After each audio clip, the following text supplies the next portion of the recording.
রাজা জ্ঞানের রাজা রসিক রাজা গোপাল ভাঁড় হাসির রাজা জ্ঞানের রাজা রসিক রাজা গোপাল ভাঁড় হাসির রাজা। আজকের মতো রাজসভা এখানেই শেষ। এবার তোমরা যে যার বাড়ি ফিরে যাও। কিন্তু মহারাজ, আমাদের বেতনগুলো? বাড়াবো না, এক পয়সাও বাড়াবো না। তাতে তোমাদের কাজ করতে হয়তো করো, না হলে বাড়িতে গিয়ে বসে থাকো। ভদ্রলোকের এক কথা, না মানে না।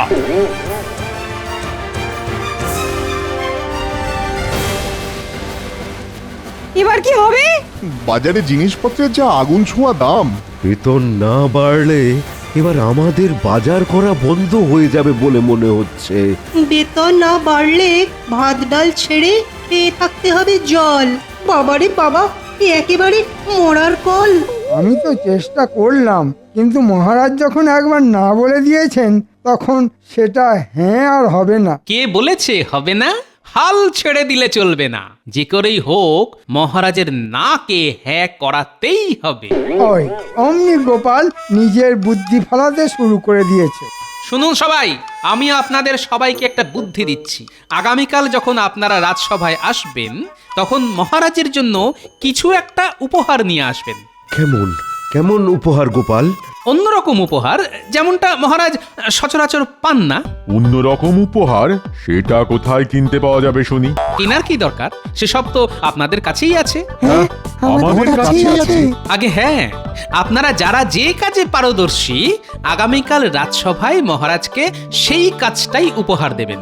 এই ধরুন, সভাকবি ভালো কবিতা লিখতে পারে, রাজবৈদ্য ভালো পাচন তৈরি করতে পারেন, সেনাপতি ভালো তলোয়ার চালাতে পারে। বুঝেছি গোপাল, বুঝেছি।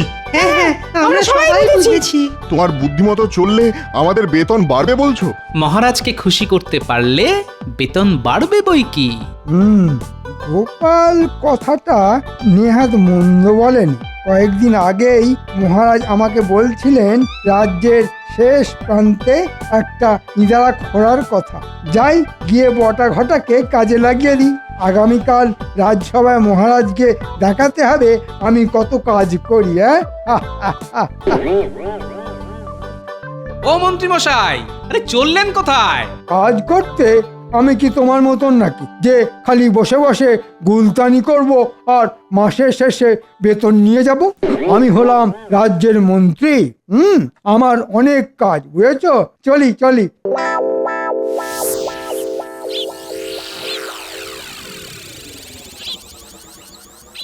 নে নে নে নে নে, এবার কাজে লেগে পড়, কাজে লেগে পড়। আচ্ছা মন্ত্রী মশাই।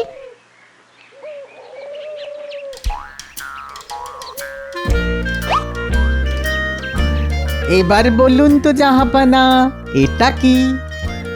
এটা তো কমলা লেবু, ঠিক বললাম তো?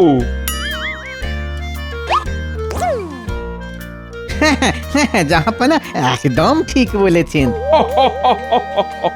আমি হলাম বাংলার নবাব, আমি ভুল করতেই পারি না।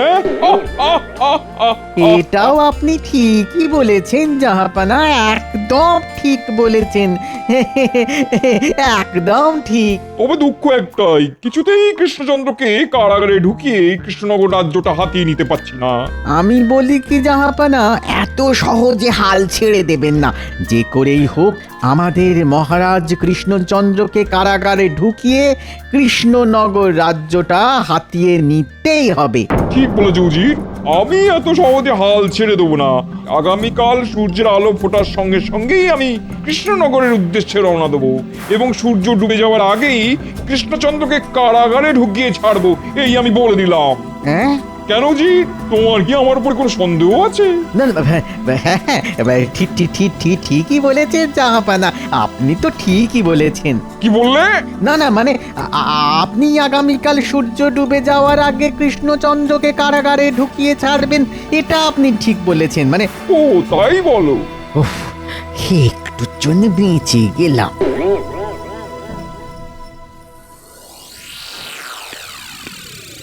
জয় মহারাজ কৃষ্ণচন্দ্রের জয়। জয় জয় মহারাজ কৃষ্ণচন্দ্রের জয়। বসো বসো বসো, সবাই যে যার আসনে বসো। কি ব্যাপার সেনাপতি?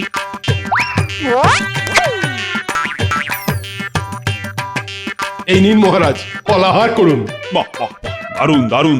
এমন ভাবেও যে আপেল কাটা যায় তুমি না দেখালে তো বিশ্বাসই করতাম না। ধন্যবাদ মহারাজ। আহা, দারুণ দারুণ। সেনাপতি, আমি খুব খুশি হয়েছি। তাই আমি উপহার স্বরূপ তোমার বেতন 5 মোহর বাড়িয়ে দিলাম। এবার খুশি তো? খুব খুশি মহারাজ। মহারাজ, আমি আপনার জন্য এক বিশেষ পাচন বানিয়ে এনেছি। এটা খেলে আপনার বার্ধক্য ধারে কাছে আসতে পারবে না। হ্যাঁ, তার মানে আমি জীবনে কোনোদিন বুড়ো হব না? আগে না মহারাজ। মহারাজ, আমি আপনার জন্য নিজের হাতে মন্ত্র লিখে নিয়ে এসেছি। এই মন্ত্র জপ করলে আপনার উন্নতি কে আটকায়? মহারাজ, মহারাজ, আমি গণনা করে দেখেছি এই ফুলটা সব সময় সঙ্গে রাখলে বুধ, বৃহস্পতি, শুক্র, রাহু, কেতু কেউ আপনার কোনো ক্ষতি করতে পারবে না। মহারাজ, আমি আপনার জন্য নিয়ে এসেছি এক বিশেষ তালা। এই তালা রাজকোষের দরজায় আটকালে আপনার রাজকোষ মোহরে ভরে থাকবে। আমিও কিছু একটা এনেছি মহারাজ। এটা হলো সংকেত যন্ত্র।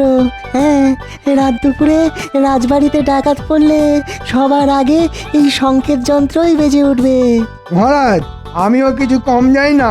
আপনি বলেছেন রাজ্যের শেষ প্রান্তে একটা ইদারা খোঁড়ার কথা। আমি বটা ঘটাকে কাজে লাগিয়ে দিয়েছি। আগামীকালের মধ্যেই ইদারা খোঁড়ার কাজ শেষ হয়ে যাবে। বাহ বাহ, সত্যি মন্ত্রীমশাই, আপনিও দেখছি কম যান না। এইবার বুঝেছি কাল মন্ত্রীমশাই কাজ আছে বলে চলে গেল কেন। মহারাজ, সবাই এনেছে উপহার, আমি কেন যাব বাদ? আকাশে সূর্য যেমন একটা, তেমনি একটা চাঁদ। কবিতা লেখাই আমার পেশা, তাই লিখেছি 2-1 কলি। যদি মহারাজ অনুমতি দেন কবিতাটা তাহলে বলি। দিলাম দিলাম অনুমতি। না, শুরু করো সভাকবি। শোনো শোনো শোনো সবাই, বলি এক গল্প। এক যে ছিল রাজা, তার রাগ যে ভারী অল্প। বাসে ভালো তাকে সবাই, 8 থেকে 80। তিনি সবার আগে দৌড়ে আসেন, মাঝরাতে উঠলে কাশি। প্রজাদের ভালোবাসেন, আগলে রাখেন তিনি। গুড়ের থেকেও মিষ্টি তিনি, তাই দেখে লজ্জা পায় চিনি। আমি সেই রাজার এক সভাসদ, এত সহজে তাকে ছাড়ছি না। মহারাজ, এবার দয়া করে বেতন বাড়ান, এই কমে যে আর পারছি না।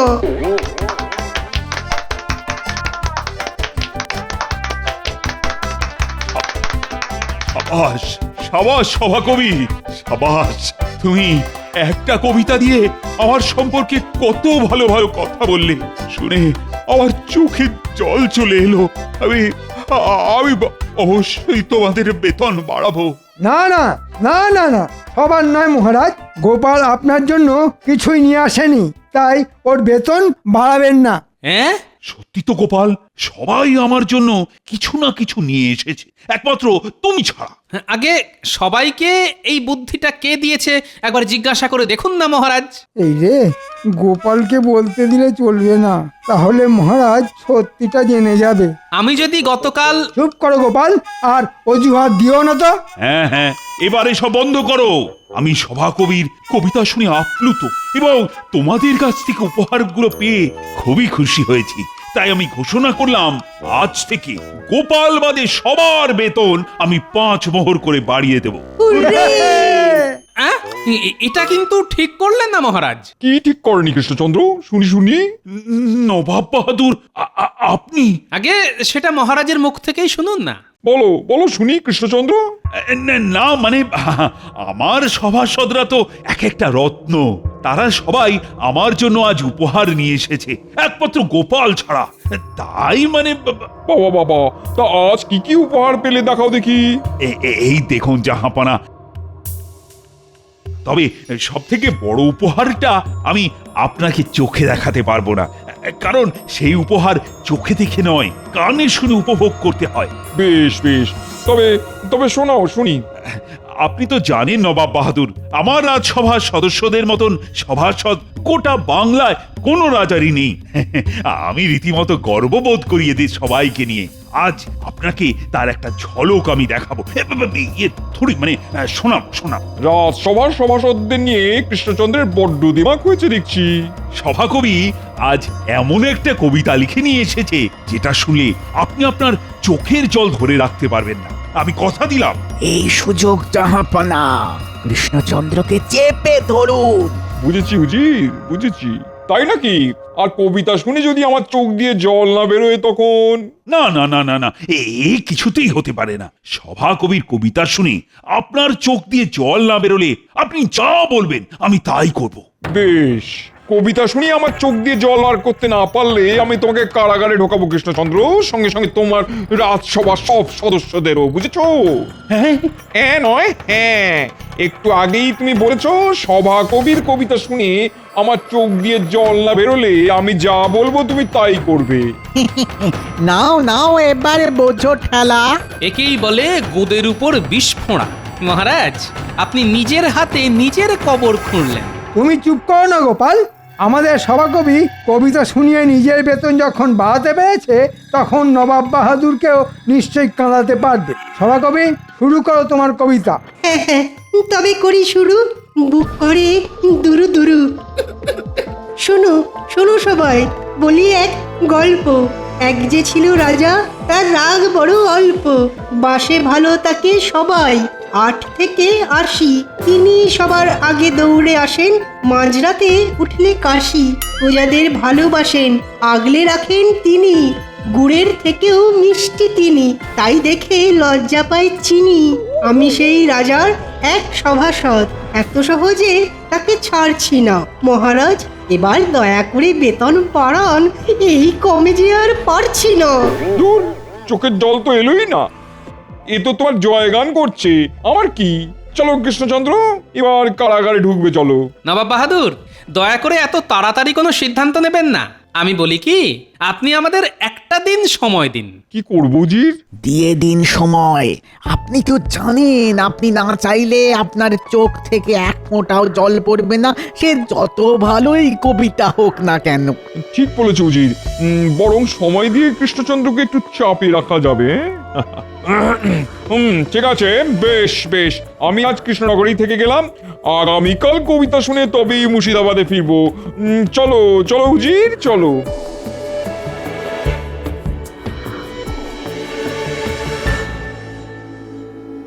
মহারাজ, আমাদের বেতন আবার কমিয়ে দিন। আমরা কারাগারে বাকি জীবনটা কাটাতে চাই না। বাঁচান বাঁচান মহারাজ।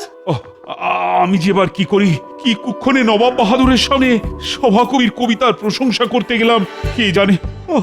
এবার এবার তবে কি হবে? আমাকেও যে তোমাদের সাথে সারাটা জীবন কারাগারে কাটাতে হবে। নবাবকে কবিতা শুনিয়ে কাঁদাতে হবে। কবিতা, কান্না। এই গোপাল, এই গোপাল, এই কি ভাবছো গোপাল? ভাবছি কিভাবে নবাবকে কবিতা শুনিয়ে কাঁদানো যায়। এবার তুমি একটা উপায় খুঁজে বার করো না গোপাল, আমাদের বাঁচাও। হ্যাঁ গোপাল, বাঁচাও আমাদের। হ্যাঁ হ্যাঁ, বাঁচাবো বাঁচাবো, তবে একটা শর্তে। কি শর্ত গোপাল? আপনি সবাইকে 5 মোহর করে বেতন বাড়িয়েছেন, কিন্তু আমার বেতন 15 মোহর বাড়াতে হবে, আর মন্ত্রী মশাইয়ের বেতন 15 মোহর কমাতে হবে।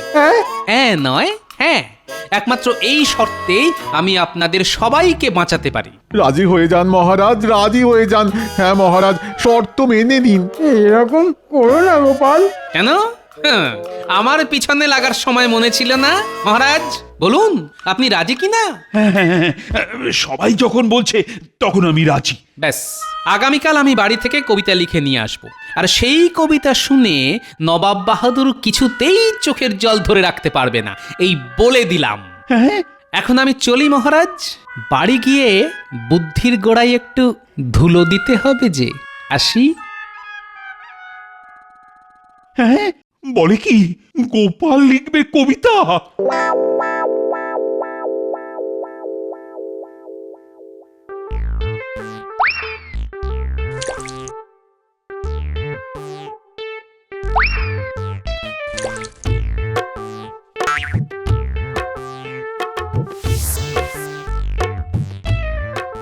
আহ কি করছো গিন্নি? বলি চোখে দেখতে পাচ্ছ না নাকি কি করছি? সন্ধ্যাবেলা লোক কি করে শুনি?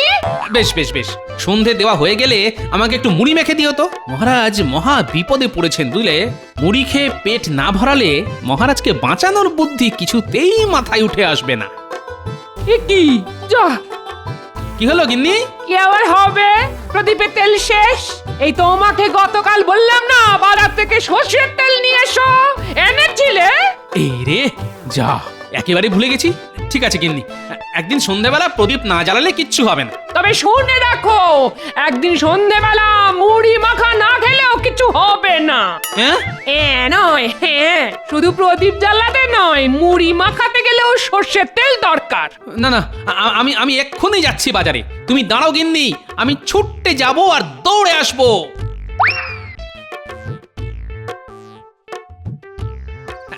এই যে ভাই, তাড়াতাড়ি 1 পয়সার সর্ষের তেল দাও তো। হাত পাতো গোপাল দাদা। হ্যাঁ, খামকা হাত পাততে যাবো কেন শুনি? 1 পয়সার সর্ষের তেল আর কত হবে? ও হাতে করেই নিয়ে যাওয়া যাবে। ও তাহলে এক কাজ করো ভাই, আমাকে 5 পয়সার সর্ষের তেল দাও। দাঁড়াও দাঁড়াও দাঁড়াও দাঁড়াও, জ্বালা থেকে তেল আমি তুলবো। দেখো ভাই, ঠিক আছে? হ্যাঁ হ্যাঁ গোপাল দাদা, ঠিক আছে ঠিক আছে, কিন্তু গোপাল দাদা তেলটা আমিও তুলে দিতে পারতাম।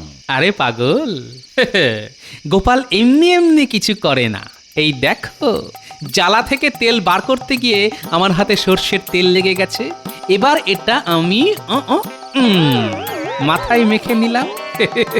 5 পয়সার তেলও পেলাম, সঙ্গে মাথায় মাখার তেল বিনামূল্যে।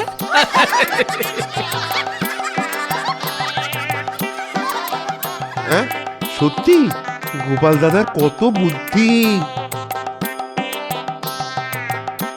এই নাও গিন্নি, বাজার থেকে একেবারে খাঁটি সর্ষের তেল নিয়ে এসেছি। যেমন ঝাঁজ তেমনি রং। বেশ করেছো, এবার গিয়ে একটু বসো, আমি সন্ধেটা দিয়েই তোমাকে মুড়ি মেখে দিচ্ছি। আমার সন্ধে প্রদীপ জ্বালানোর চোটে আমার চোখ দিয়ে জল বেরিয়ে গেল। বাবা রে বাবা, সর্ষের তেলে ঝাঁদের চোটে চোখের জলে নাকের জলে এক হয়ে গেল। পেয়েছি, উপায় খুঁজে পেয়েছি।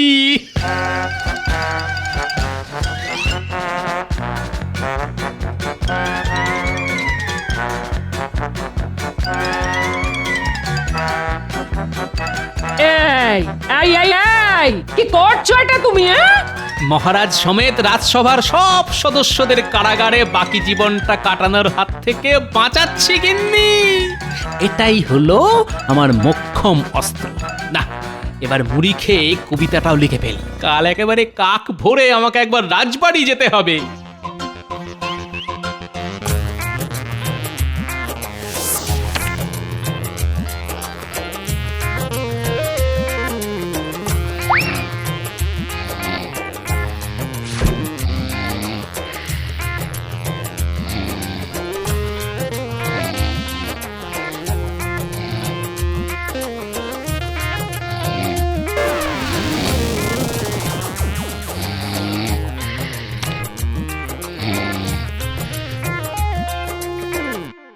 এ কি, গোপাল কোথায়?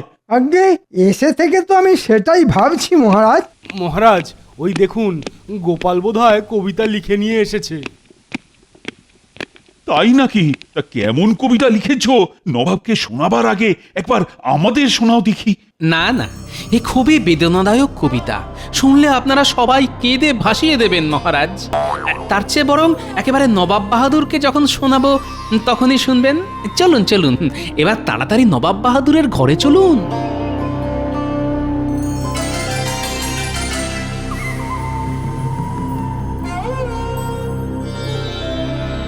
আমি এসে গেছি নবাব বাহাদুর, আপনাকে কবিতা শোনাতে। এই দাঁড়াও দাঁড়াও দাঁড়াও দাঁড়াও দাঁড়াও, আমি সবে স্নান সেরে বেরোলাম, আগে জামা কাপড় পরে তৈরি হইনি, এই তারপর তোমার কবিতা শুনবো। না না না, আমার কবিতা এখনই শুনতে হবে। আপনি বরং জামা কাপড় পরে তৈরি হতে হতে আমার কবিতা শুনুন। বেশ, শোনাও শুনি, তবে আমার চোখ দিয়ে এক ফোঁটাও জল পড়বে না, এ আমি আগে ভাগে বলে রাখলাম। সে তো সময়ই বলবে নবাব বাহাদুর। তবে শুরু করি আমার কবিতা। আমি গোপাল, আমি ভালোবাসি মাছের ঝোল, সামনে দাঁড়িয়ে নবাব, উনি চোখে পড়ে কাজল। এই এই আমি চোখে কাজল নয় সুরমা পড়ি। তাই নাকি? তবে একবার পড়ে দেখান দেখি, আমি সেই ফাঁকে বাকি কবিতা পড়ে ফেলি। শুরু করি তবে। হ্যাঁ হ্যাঁ, শুরু করো। নবাব একজন ভালো মানুষ, নুন দিয়ে খান লুচি, হঠাৎ করে লাফিয়ে ওঠেন, পড়লে দাঁতে পাথর কুচি। পাশে দাঁড়িয়ে উজির বেটা মুচকি মিচকি হাসে, খাওয়ার পরে গাধার মতন মুখ ঘষে ঘাসে। কি বললে? আমি গাধার মতো ঘাসে মুখ ঘষি? এই গোপাল, এসব তুমি কি লিখেছো? কেন মহারাজ, বেদনাদায়ক কবিতা লিখেছি। তাকিয়ে দেখুন, আমার কবিতা শুনে নবাব বাহাদুরের চোখ দিয়ে কেমন টপ টপ করে জল পড়ছে। কি করছে নবাব বাহাদুর? গোপাল আমাকে অপমান করে কবিতা লিখেছে, আর সেই শুনে আপনি কাঁদছেন? ওরে বাবা, হায় আল্লাহ, উফ কি ঝাঁজ, উফ। কিসের ঝাঁজ জাহাপানা? চোখের জল কিছুতেই ধরে রাখতে পারছি না। আমার কবিতার ঝাঁজ। নবাব বাহাদুর আমার কবিতা শুনে কেঁদে ফেলেছেন, তার মানে আমাদের আর কারাগারে বাকি জীবনটা কাটাতে হবে না। কি মজা, আমরা বেঁচে গেলাম। চোখে আমি সব ঝাপসা দেখছি কেন? উজির, আমাকে মুর্শিদাবাদে নিয়ে চলো। আমি এখানে আর এক মুহূর্ত থাকবো না। চলুন চলুন জাহাপানা, চলুন, এখানে আর থাকা উচিত না। চলুন চলুন চলুন।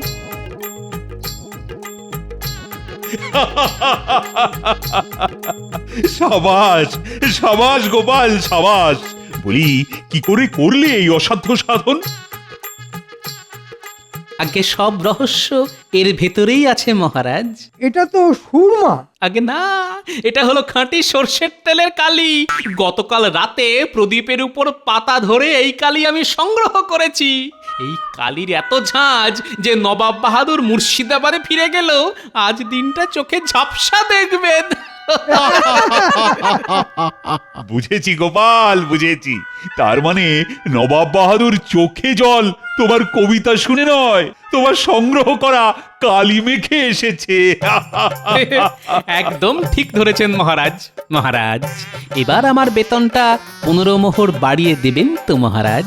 দেব দেব, আজ তুমি আমাদের সবাইকে বাঁচিয়েছ।